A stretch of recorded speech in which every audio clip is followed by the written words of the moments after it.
As promised, first of all, you've got to eat in kitchen part of the room, and I would say it could be eat-in kitchen or it could be more of a dining room area. Got the heater, the furnace and air conditioner right here. The filter is right there, but it doesn't give me an idea where that filter goes. Okay, it's a 16 by 20 filter, and I'm still trying to figure out where exactly that goes. I took off this cover, and there's no place in there where it would go. And when I get finished, I'll try it again. Let's maybe see if I missed something, but I sure would like to have that mystery solved. Okay. All right, this is an LVT floor as well, just like the living room and the bedrooms and the hallway. Okay, looking at the components now, we've got a gas stove, looks pretty good here. And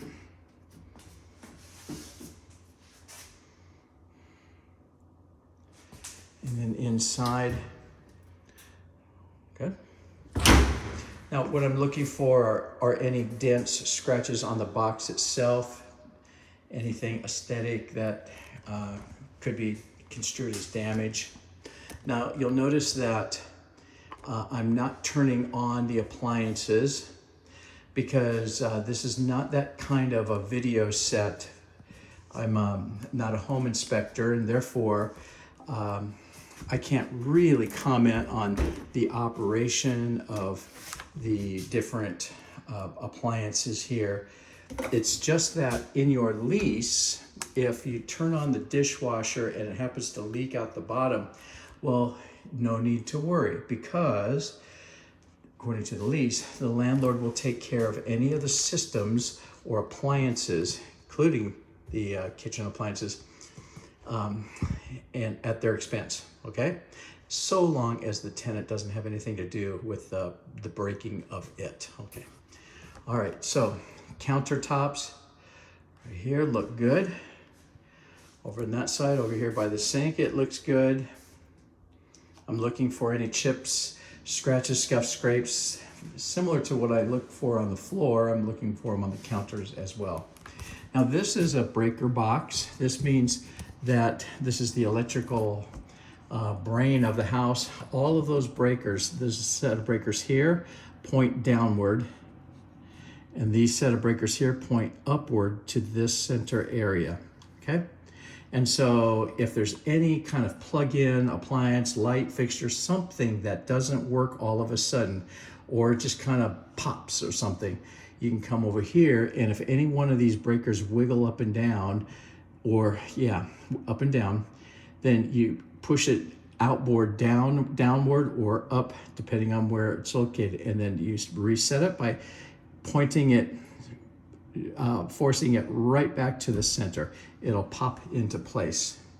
If the same thing occurs, then, well, that's an indication we've got to have a look at that. So contact PMA through your portal and we'll see to it from there, okay? Underneath the kitchen sink, you see cabinets right here that looks good.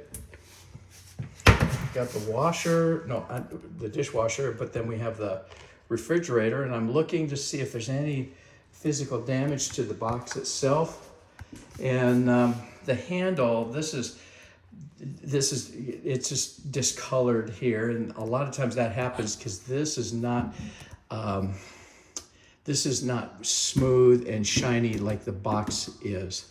Okay, a little bit of a mark going across there and some down here. So it's a natural thing that happens to those kinds of things. The hands, sticky fingers, whoever's opening up the refrigerator, they're gonna leave residual behind. It just collects over time. All right, refrigerator, it's definitely has some age, and we're looking to see if there's anything that we need to be concerned with, breaking wise, broken, anything at all. Good. Then we have a exhaust fan here. Yep, it works really well. The fan, nice. All right, very good. Okay, and then up above, we've got some more cabinet space.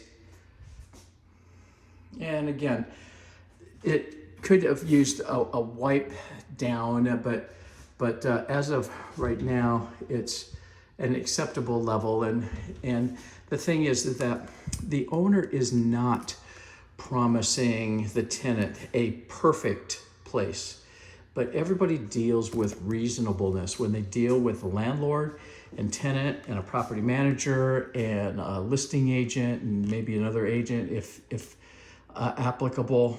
But everybody deals with reasonableness, and perfection isn't even part of the conversation. Okay, so there's a ceiling fan and a light, and then here's a light in here in the kitchen.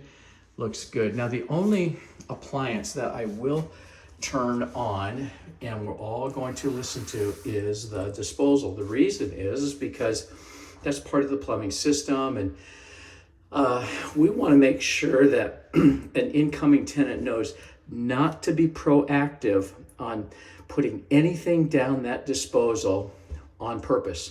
Do not be purposeful about putting anything down there. We don't want you to put any meat byproducts, gristle, fat. We don't want you to pour gravy down into there. We don't want you to make peels of cucumbers or carrots or orange peels or anything organic like that. It doesn't matter. If you stuff them down here, this will give way and it will clog and your kitchen sink will get completely backed up. And then you'll have to have a plumber come out, and that's a real hassle. So I'm telling you right now through the videos that this is what you have to do, is to make sure that this disposal is free and clear of all debris. Don't put anything down there that shouldn't be going down there. Now, what it's used for, when you rinse your dishes, you should have a strainer here. And if that's the case, go buy, if you don't have one, go buy yourself one from the grocery store, and they're a couple of dollars. So put it here, and that will save you a lot of money and time and hassle.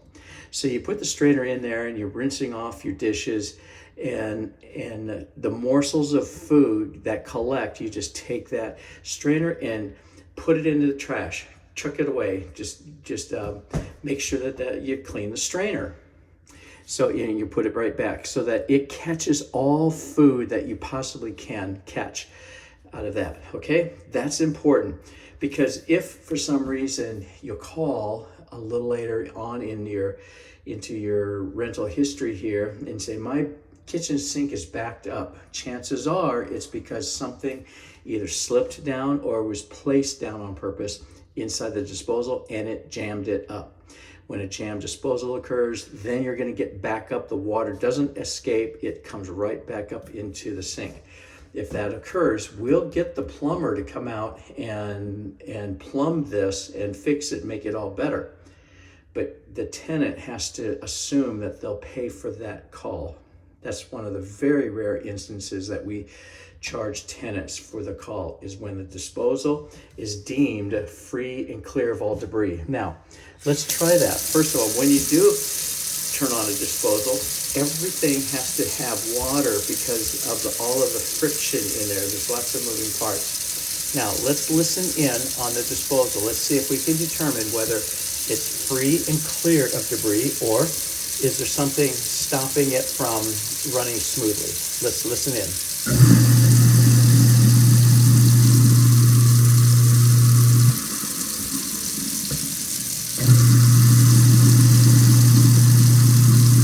I would say that's free and clear of all debris. Okay, so I'm going to certify that right now. Disposal is free and clear of all debris. Very nice. Okay, enough said about that. All right, next video is going to be checking the smoke detectors in the house, and let's go from there.